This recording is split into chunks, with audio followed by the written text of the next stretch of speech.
जी बिस्मिल्लाहिर्रहमानिर्रहीम। From Toronto Canada. Family and friends, जैसा कि मैंने आपको बताया था कि हम लोग एक ऐसे टॉपिक पे बात कर रहे हैं जिसका मकसद सिर्फ़ और सिर्फ यूथ ऑफ पाकिस्तान को जोड़ना है कि यार हमने काम करना है। हम काम कर सकते हैं और हम इस यंग एज और यंग ग्रुप में काम कर सकते हैं। अगर मेरी एज का बंदा काम कर सकता है तो फिर हर बंदे को काम करना चाहिए। तो मेरी जो पर्सनल वीडियो मैंने बनाई थी उसका मकसद हर किस ये नहीं है कि मैं आपको अपनी पर्सनल लाइफ स्टोरी सुनाऊं, कि आपको इमोशनल करूं। मेरा मकसद है आपको जुगाना, आपको बेदार करना कि आप लोग उस स्टोरी से, स्टोरी ऑफ द मॉरल क्या है कि हर बंदे को काम करना चाहिए। That's my objective is. अच्छा, बहुत सारे लोगों ने कहा जी सेकंड पार्ट कब आएगा, सेकंड पार्ट बताएं, जल्दी करें। और इतने ज़्यादा लाइक्स, और ख़ास तौर पे यंगस्टर ने यार इतना ज़्यादा लाइक किया है कि मैं नॉर्मली फ्राइडे को रिकॉर्ड किया करता हूँ। तो मैंने कहा यार मैं पार्ट सेकंड आज, over the weekend it was so overwhelming, people were just asking me sir कब अपलोड कर रहे हैं, कब अपलोड कर रहे हैं ये। अच्छा, ये थोड़ी सी लंबी होती है क्योंकि इसका मकसद जो है ना, स्टोरी जो है, अपनी आप बीती सुनाने का अपनी life history, how I got my first job 75 cents in my pocket. इसका हर ये मकसद नहीं है कि मैं अपनी स्ट्रगल को बता रहा हूँ। मैं बता रहा हूँ कि यार हर बंदा कर सकता है ये काम। अगर मैं कर सकता हूँ तो हर बंदा कर सकता है। अच्छा, थोड़े से लोगों को मैं थोड़ा सा ब्रीफ कर दूँ। मोटर बाइक पे सब लोगों ने कहा कि यार बात यह है कि अल्हम्दुलिल्लाह अल्हम्दुलिल्लाह बहुत अच्छे और बहुत अपर मिडिल क्लास घराने से हमारा ताल्लुक़ था।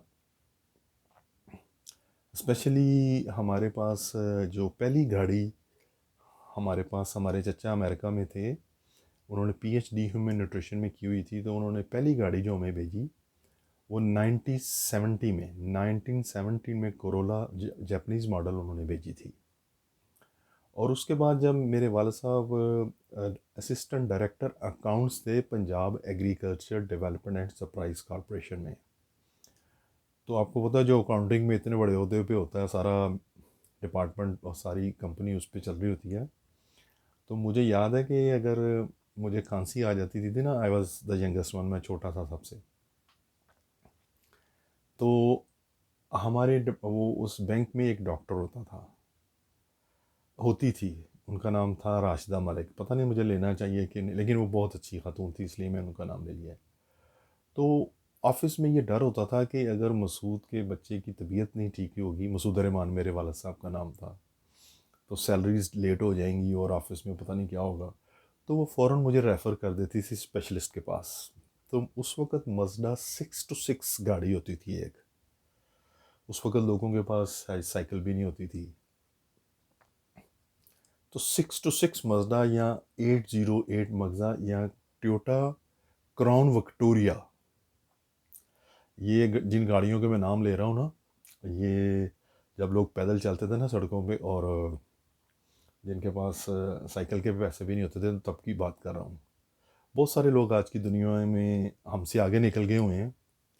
हम ऊपर से नीचे आए हुए हैं, ये अभी ऊपर चढ़ाई चढ़ रहे हैं, ऊपर जाके इन्होंने भी नीचे आना है।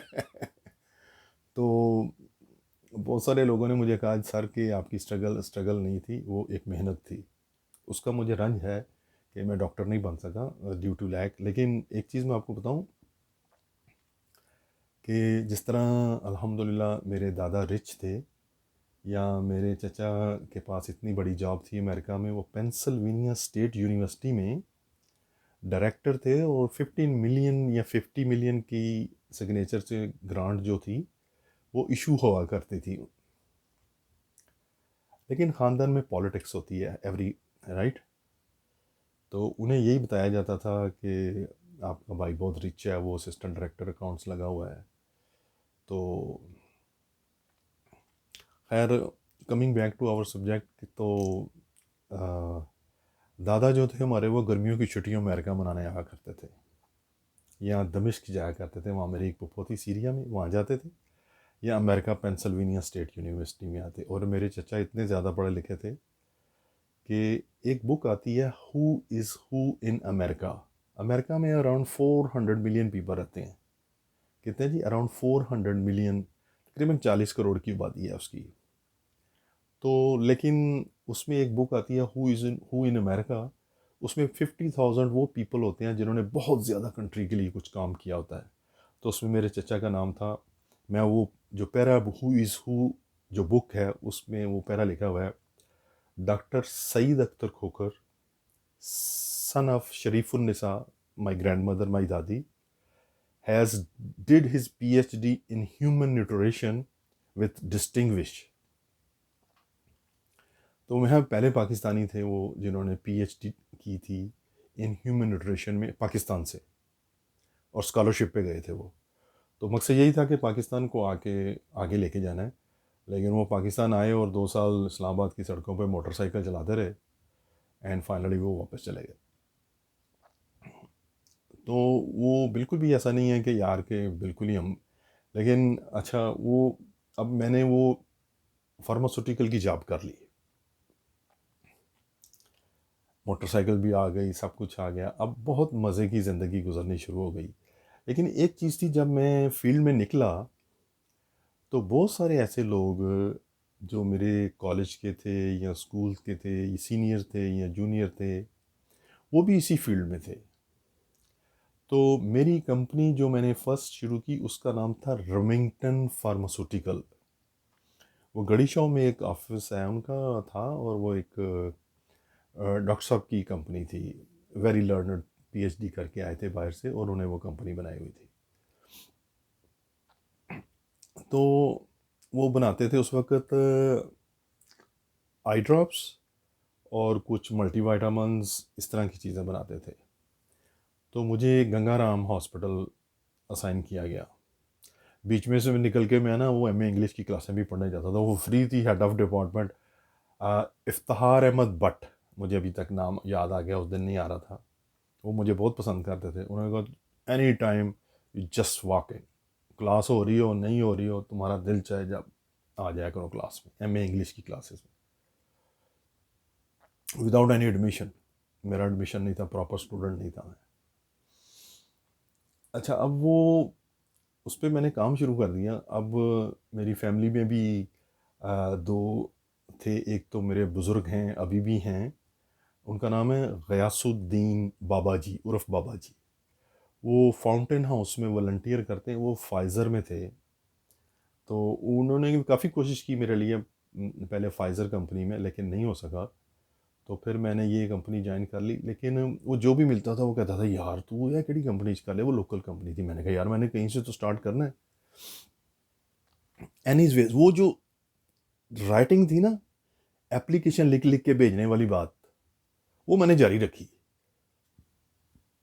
एक दिन एक ऐसी ऐड आई बड़ी सी, MERC, मुझे नाम भी प्रोनाउंस नहीं करना आता, मर्क, पाकिस्तान टाइम में वीकली जो अखबार होता है। मैं वो अखबार लेके अपने कज़न गयासुद्दीन साहब के पास गया।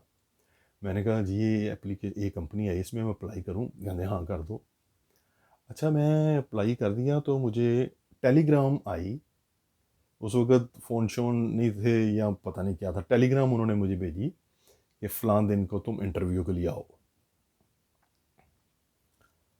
अच्छा, मैं इंटरव्यू के लिए गया वहाँ पर मर्क फार्मास्यूटिकल में। ये ओनली 45 डेज़ मैंने काम किया वो रेमिंगटन फार्मास्यूटिकल, जो लोकल थी उधर लाहौर गढ़ीशॉ में। तो इनकी कॉल आ गई मुझे मर्क फार्मास्यूटिकल से। अच्छा, इनका मेरा इंटरव्यू हुआ तो इन्होंने मुझे कहा कि यार हम तुम्हें एक्सेप्ट करते हैं, लेकिन तुम्हारा जो सिस्टम का नॉलेज है ना, मेडिकल नॉलेज, जो कि सेंट्रल नर्वस सिस्टम है, पेरिफेरल सिस्टम है, डाइजेस्टिव सिस्टम है, ये इतना अच्छा नहीं है, हमें उसकी तैयारी करके दिखाओ। तो 2 दिन बाद उन्होंने मुझे फिर बुलाया। तो मैंने जाके अपने कज़न को बताया।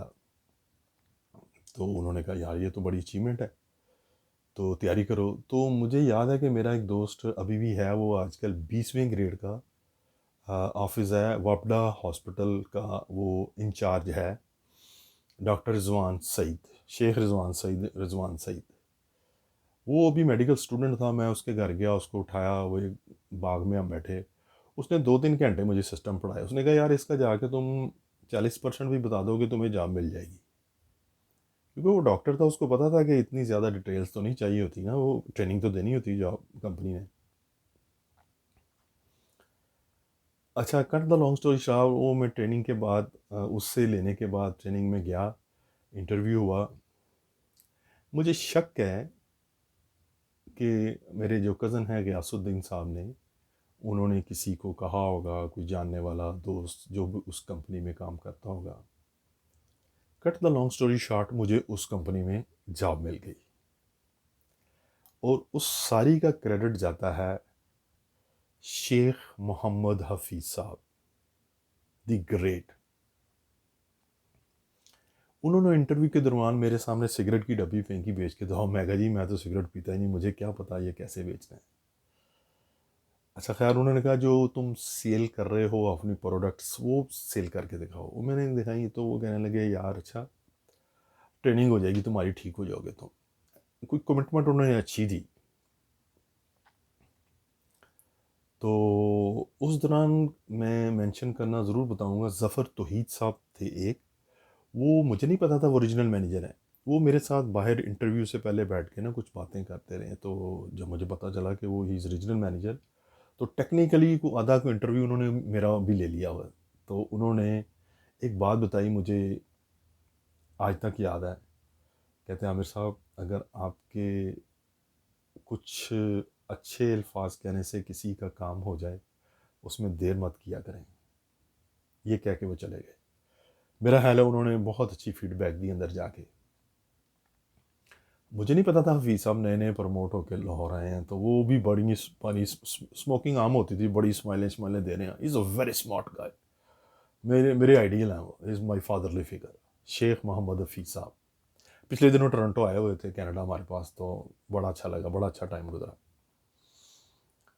अच्छा, कुछ आपको पता है छठी हिस्स ऐसी थी कि उनके साथ मेरी इंटीमेसी होगी, वो मुझे बहुत प्यार करते थे, करने लग गए।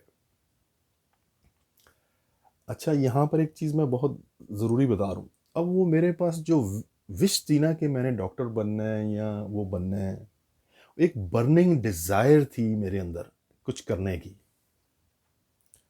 तो उस तरफ तो मौका ना मिला, एज भी 22-23 की थी। तो ये फार्मास्यूटिकल, उन्होंने जनाब 6 हफ्ते के लिए हमें कराची भेज दिया, ताजमहल होटल में ट्रेनिंग के लिए। वहाँ पर जनाब आपके बूट भी पॉलिश होते थे, टाइयाँ भी लगती थी, टाइम का भी ध्यान रखा जाता था। दिस सेल फ्रॉम के कांटे से खाना कैसे खाना है, क्योंकि उनको पता था इन्होंने जाके डॉक्टरों से इंटरेक्ट करना है, अच्छी अच्छी कंपनीज में जाना है। उन्होंने सर हमें पॉलिश करके रख दिया। मैं जब घर आया मैं पुछाने नहीं जा रहा था, I was like young handsome. 5 star 3 star में 5-6 हफ्ते बंदा रहे, बाहर जाए ही ना खाने पीने के अलावा, पढ़ने के अलावा। तो वो आ गए। और दूसरे दिन मुझे जो उन्होंने कहा जी कि आपका टूर है साहिवाल का, मैं कभी घर से बाहर नहीं निकला था। और पाजी जनाब 5 बजे उठ के मैं ट्रेन पकड़ी, मूसाबाग ट्रेन का नाम है, फ्रॉम लाहौर स्टेशन। 8 बजे मैं उधर पहुंचा साहिवाल, सामान रख के। और उसी दिन आगे मुझे पाकपतन जाना था। तो बाबा जी के उस दिन से फिर मैं हर महीने जाया करता था वहाँ, बाबा फरीद शकरगंज के मज़ार पे दुआ के लिए।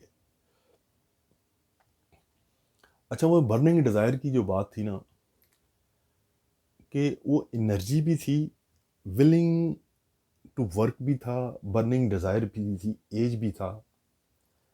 मैंने अप्रैल मार्च में शुरू किया, अप्रैल में 6 हफ्ते की ट्रेनिंग हुई। यार पहले 9 महीनों में ही मैं रनर अप फर्स्ट था, यानी कि second position in the company. Second position in the company sir. Merck pharmaceutical, E Merck pharmaceutical, 2 pharmaceutical हैं, एक जर्मन है जिसमें मैंने काम किया, ई मर्क, एक MSD है, Merck Sharp and that is an American company. 9 महीने में, क्योंकि वो पूरा टर्न ओवर होना चाहिए, पूरा साल होना चाहिए, किसी को ओवैल्यूएट करेंगे। उन्होंने कहा no, this guy is just amazing. यार बस उस दिन से, और पहले 6 महीने के बाद करने के बाद यार वो चेक जो आया ना, सिर्फ इंसेंटिव का, सैलरी वगैरह 650 रुपये इंसेंटिव से जॉब शुरू की थी salary,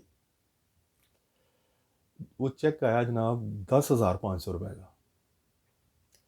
that's hell of a money in 1987 for a youngster who just got the job. 10,000 रुपये का चेक। मुझे याद है कि उस वक्त बैंक ऑफ पंजाब का शेयर मिल रहा था 50 रुपये में शायद, या 500 रुपये में, 50 रुपये में या 50 में मेरा हाल है। लोगों ने वो शेयर ले लिए, मुझे शौक था वो कलर सोनी का रंगीन टीवी, वो ले लिया मैंने। घर के हालात अच्छे करने शुरू कर दिए, बस एक ही काम होता था। एरिया बहुत अच्छा था, दोस्त बहुत अच्छे थे, ऊपर से मैनेजमेंट, हफीज़ साहब द ग्रेट जैसी, शेख मोहम्मद हफीज़ साहब द ग्रेट जैसी मैनेजमेंट मिल गई। तो जनाब वो 4 साल में उधर काम किया जी। चारों दफ़ा गोल्ड मेडल किसी ना किसी सूरत में मेरे पास थे, कभी फर्स्ट, कभी सेकंड, कभी थर्ड, कभी best person of the company. उसके बाद मैं इंग्लैंड चला गया। इंग्लैंड चला गया और इंग्लैंड उस अच्छा, उस दौरान जब मैं काम कर रहा था तो एक दिन मुझे एक पार्सल रिसीव हुआ पेंसिल्वेनिया स्टेट यूनिवर्सिटी से, अंडर ग्रेजुएट एडमिशन का। तो वो मैंने जब उसको पढ़ा किसने भेजा, तो वो मेरे चचा डॉक्टर सईद अख्तर खोखर ने भेजा था। अल्लाह ताला जल नसीब करे, उनके दर्जात बुलंद करे। कि उन्हें पता नहीं कैसे ख्याल आया कि इसको जो है ना पेंसिल्वेनिया स्टेट यूनिवर्सिटी से एजुकेशन करवाया जाए। स्पॉन्सर किया उन्होंने मुझे के, लेकिन it was little too late. मैं अब एक प्रोफेशनल लाइफ में आ चुका था, पैसे बनाने शुरू कर दिए थे, समझ भी इतनी ज़्यादा नहीं थी कि उस वक्त अगर पेंसिल्वेनिया स्टेट वाली ऑफ़र मैंने एक्सेप्ट कर ली होती तो आज हम भी मुफ्ता इस्माइल साहब के साथ बैठे होते। वो भी वहाँ से पढ़े हुए हैं, पेंसिल्वेनिया स्टेट यूनिवर्सिटी से। बहरहाल कोई रिग्रेट नहीं है।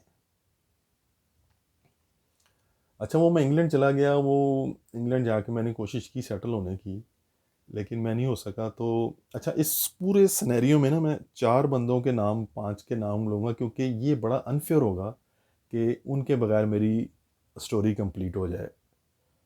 नंबर 1 पे हैं जी बाबा गयासुद्दीन साहब। नंबर 2 पे हैं जी हफीज़ साहब द ग्रेट, फार्मास्यूटिकल वाले। और मेरे यार गार हैं सलीम रज़ा मलिक साहब, आईबीएल में काम करते थे। और उसके अलावा हैं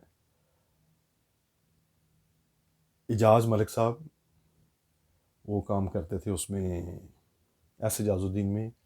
और 3-4 साल के बाद एक एडिशन हुआ मर्क में, उनका नाम था अहमद नदीम साहब। और एक मेरे महल्लेदार थे, मेरे नेक्स्ट डोर थे, ख्वाजा महमूद साहब। बहुत सारे मेरे और दोस्त भी थे, ख्वाजा महमूद साहब, ख्वाजा मोहम्मद शरीफ साहब जो चीफ जस्टिस रिटायर हुए, उनको कौंसलर बनाने में सपोर्ट की। और ये जो मियाँ साहब आजकल है ना हमारे प्राइम मिनिस्टर, शहबाज शरीफ और नवाज शरीफ, ये शुरू से झूठ बोलते हैं। ये इनको एक पहली दफ़ा जब ये इलेक्ट हुए तो ये मेरे घर मेरा शुक्रिया अदा करने आए शहबाज शरीफ साहब। तो मैंने इनको एक बच्चे की जॉब का और एक टेलीफोन के लिए रिक्वेस्ट की। तो मैंने, किसी ने मुझे कहा इनसे डबल लाइनर हमारे सिग्नेचर लेना, उससे काम होता है। तो मैंने कहा मियाँ साहब हुआ क्या मतलब तुम्हारा? तो वो मैं जब लेके गया तो उसने कहा ये फ्रॉड है, ये तो इस तरह के 100 रोज़ साइन करता है, इस तरह नहीं काम होता बेटा, जाओ पढ़ो छोड़ो अपना घर गाँव। ये शुरू से इस तरह के हैं।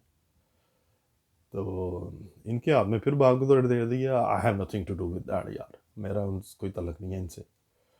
लेकिन they are not good people, trust me. अच्छा, लो जी, वो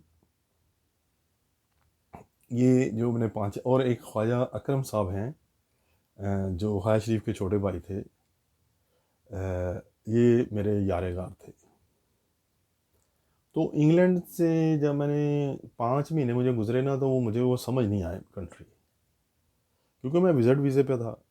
वो काम शाम सीखना सूखना मैं कर रहा था, एडमिशन का भी कर रहा था। काफ़ी महंगा था एडमिशन। हालांकि मेरे भाई ने अल्लाह ने नसीब कहा कि पता करो कि कोई गए हुए हो तो अब कोई कोर्स वगैरह करके आओ। तो एक दिन मैंने अपने जो जिनके पास मैं काम कर रहा था उनसे पूछा, मैंने कहा जी यहाँ रहने का कोई फ़ायदा है?